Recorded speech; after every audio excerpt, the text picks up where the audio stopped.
We're trying to mobilise 100,000 people to come to Parliament this April to return or to remain day after day, to change the way that decisions are made and to leave the fossil fuel era behind us. I'm making this to guide you through the reasons why this could work, how it's going to work, and the ways in which you can be a part of it. Now, obviously, this is an emergency, right? 25%, a quarter of plant and animal species are threatened with extinction, many within decades. Our impact on the climate has already affected the Earth system for at least 10,000 years. And there are loads of different ways that people try and bring about change. What I'm hoping this video will do for you is to justify why bringing people to Parliament could have a bigger effect on the public's sense of urgency and their desire for political action than anything else. I'm coming from the strategy team in Extinction Rebellion UK. Obviously, I'm not in the UK, I'm in Egypt here with my family, but I wanted there to be somewhere where we could share our theory of change, how it's different from the past, how in many ways it's the same, and how it's been updated in light of fresh scientific research. Our collective demand is to bring an end to the fossil fuel era by using citizens' assemblies. And that's because we believe something extraordinary, right? We trust in humanity so much that we believe that all it takes to solve our biggest challenges is to bring people from different backgrounds together, selected at random like a jury, give them the science, the time to listen, to learn, to deliberate, to discuss, and eventually to reach decisions that do right by all of us. In 100 days, it will be April 21st. We have 100 days to find the people we need to try and make history. So let me explain to you why this might work.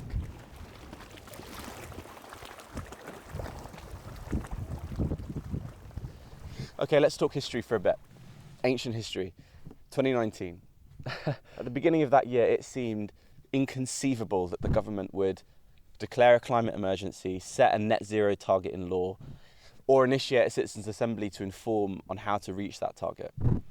But Extinction Rebellion, we took to the streets with those demands anyway, tens of thousands of people in central London in 2019 in spring and autumn.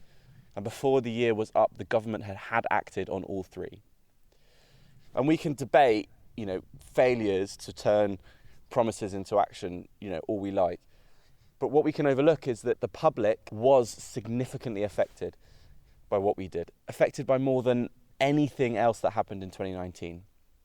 There's been this research that's come out of Oxford University looking at the changes that happened in that year, drawing out the reasons why the public spiked in its concern for the environment alongside those policy changes. They looked at a whole range of different things: global temperatures, carbon dioxide levels, weather and natural disasters, news stories and political attention on climate change. They looked at the economy, nature documentaries, scientific reports, global summits. Researchers analysed how all these things impact the responses members of the public gave to the question, what do you see as the most important issues facing Britain today? This is a question, thousands of people are asked every month going back decades. And all those things that I just mentioned failed to provide a steady, positive impact on the number of people that said the environment. Only one thing was found to have a sustained impact on the public's sense of urgency of this emergency, and that was sustained mass protest. Sustained mass protest. That's not marches, right? Nothing pre-2019. Researchers looked at all of the other kinds of environmental protests that have happened in the last 20 years. None of them were found to have a significant impact.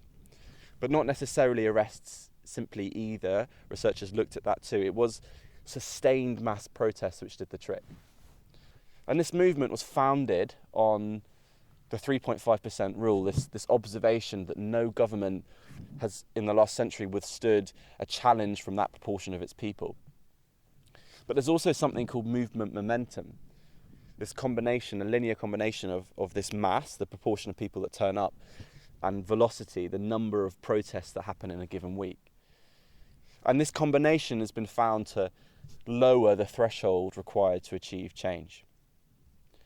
In fact, plenty of rebellions on record have succeeded with less than that 3.5% figure. Almost half have succeeded with less than 0.25% of their population getting involved. So it begs the question, why do some movements succeed with moderate turnout where others fail with massive numbers? And the most recent research on the topic sheds light on the answer to that question, but first let's just reality check for a sec. We can't get super caught up in the numbers here. These figures apply to the very specific case of non-violently trying to overthrow government or achieve independence.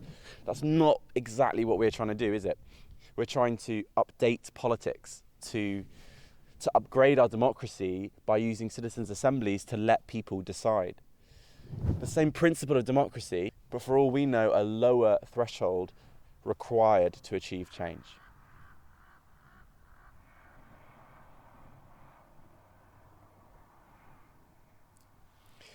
Okay, so we're trying to have a significant impact on a very large system, complex system, using only a small number of people. So, how does that happen?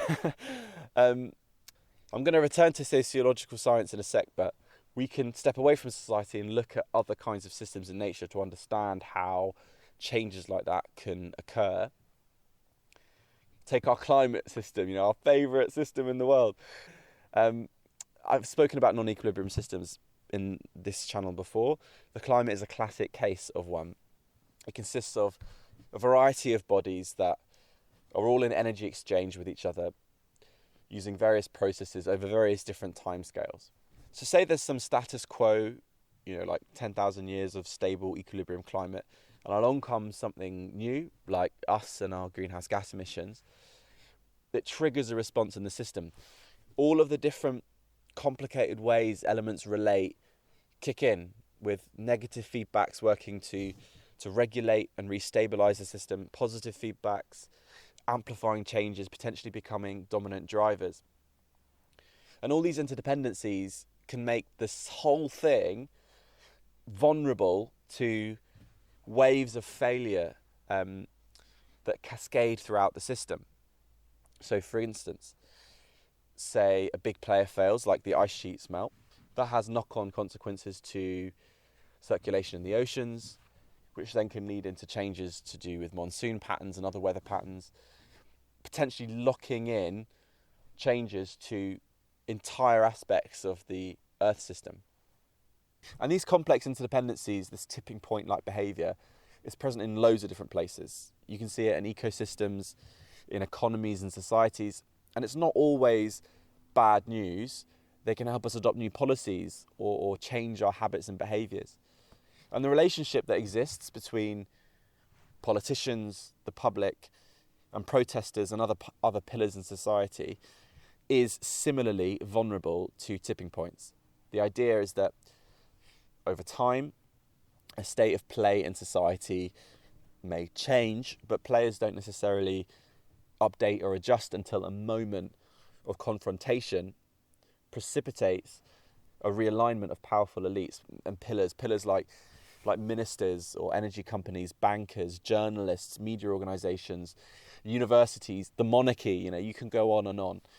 Research has found that finding key pillars and devoting resources to those which are most likely to express support for the cause is the best way to bring about social change, and is the reason why some movements do succeed with relatively fewer numbers. So our job is to identify those pillars which may be more likely to express support for a democratic case for urgent action on the climate and ecological emergency, and devote our resources and time through public appeals and non-violent direct action to try and bring them alongside, and hope that it might be possible that as different members of society support that cause, it increases the likelihood of our own cascade, of other groups and other institutions following through.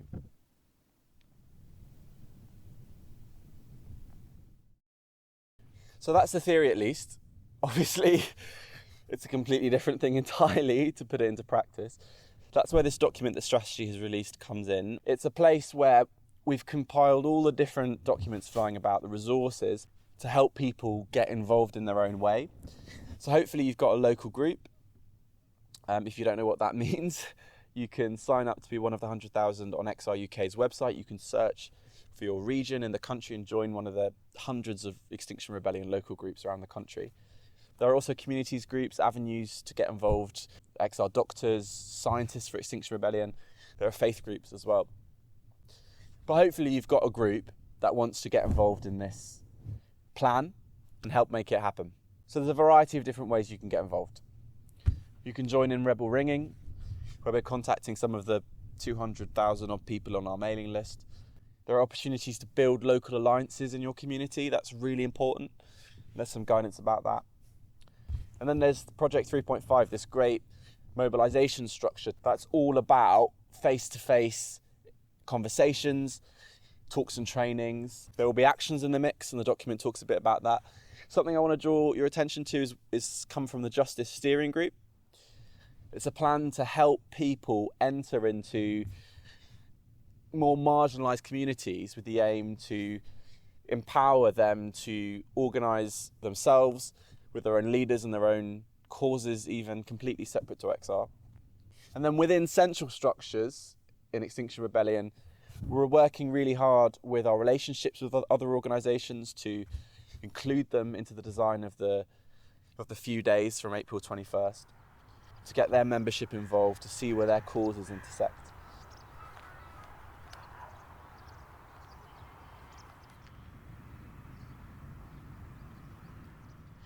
So all of that is mostly like what I wanted to talk about, really. But maybe there's some value in offering some thoughts on other areas of XR in light of the strategy. Like starting, I guess, with culture and local groups. And I would invite people to sort of change the way they think about arrests. This strategy isn't actually an arrest-based strategy like it has been in the past. Like, we're not trying to overwhelm police resources to the point where the government, reaches some threshold and the government has to step in and then negotiate. And it's also not about public disruption either, right? We're not trying to really disrupt ordinary people. We are centering and devoting all of our resources, all of our mass, all of our people, directing it straight at the Houses of Parliament, straight at MPs. And if we need to leave at the end of the day, we leave. We just come back and we return the next day, again and again. And there will be loads of different ways of being involved, because there's loads of different ways of engaging in non-violent direct action. Like this autumn, we pulled off a massive subvertising event and action. Thousands of adverts were placed in London expressing messages of urgency and the science of climate change and the solutions in the form of citizens' assemblies. And that can take a lot of courage for somebody, particularly if they're new, to stand up in a crowded train or unlock and open up a bus stop in broad daylight. In reality, the risk of arrest is relatively tiny, but it can feel really, really disobedient. And there's other things, action support roles are critical.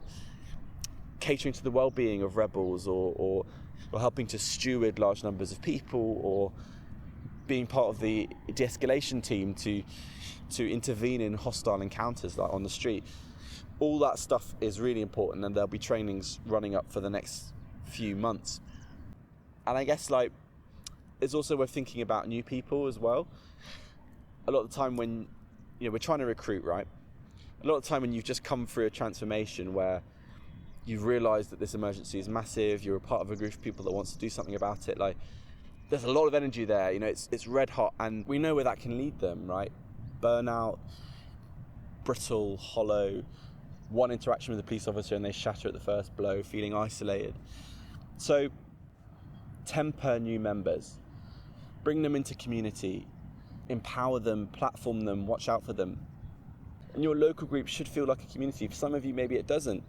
For some groups, maybe there are people who continually disrupt meetings or struggle to get along with others or work well with others. Just know that as a group, there are things that you can do that the self-organising system empowers you to do to actively remove them if you need to.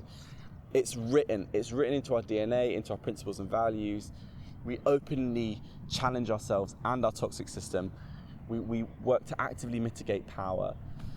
This movement blends a couple of notions of non-violence. There's like the one we all know of, non-violent direct action, the stuff of Gandhi and Martin Luther King. As Martin Luther King said, like, to create a crisis, to foster attention, such that a community that has continually refused to negotiate is forced to confront an issue. Non-violent direct action, this idea of intervention to prevent further harm. And then there's also non-violent communication, like informed from the work of Marshall Rosenberg and woven into our trainings onto the street, like I mentioned, de-escalation. To meet people disrupted in their day, like who may be in the grip of anger and frustration, and to try and transform those feelings into connection or surprise, sometimes optimism. And I've seen it work. I've seen non-violent communication de-escalate tense situations in direct action like more times than I can keep track of. And showing respect and humility to somebody who perceives you as the opposition is a powerful ingredient for transformation. Like, violence stems from the belief that somebody else has caused me pain and that they deserve punishment. But in this movement, we aspire to something higher, right? This principle of non-violence that invites us to work to actively reconcile conflict through confrontation, through accountability, and to replace those enemy images, simplified versions of people and institutions with deeper reflections and understandings of ourselves. And a bit of a speech, you know, to be honest, like, my camera died and it serves me right anyway, because I didn't really want to be giving a speech at the end of this. I think, you know, I was trying to reach some point to talk about giving people a ladder to climb down, basically, but hopefully you get the gist. Like, maybe I should talk about the elephant in the room, right? Which is that I'm not in England, I'm in Egypt, obviously. You know, maybe there's something in that. Like, you know, I'm half Egyptian, all my family live here now, and it's not as if, like, this movement shuns people for having, like, a carbon footprint. Like, we understand that this problem it transcends all aspects and sectors of our lives, and that we're in the game of system change, and obviously individual change, it comes alongside that. But like, maybe that's a discussion for another time. I just, you know, I wanted to make this while I was out here to give people a fuller picture, I think, a more detailed picture of this strategy and our direction for those who just want to know more. So hopefully, yeah, maybe you feel a little bit more optimistic, because for me, it's actually not really about like whether we successfully get 100,000 people to come and, you know, the government folds to our demands and, you know, we all win. Like, hopefully you feel like this work, this effort, this attempt is worthwhile in and of itself, and that there's a good chance that the public, regardless of how many people come, will resonate with what we do. But that's it. Like, I don't have anything else I really want to talk about. I'll see you outside the Houses of Parliament, April 21st, to return or to remain day after day, to change the way that decisions are made, and to leave the fossil fuel era behind us. Okay.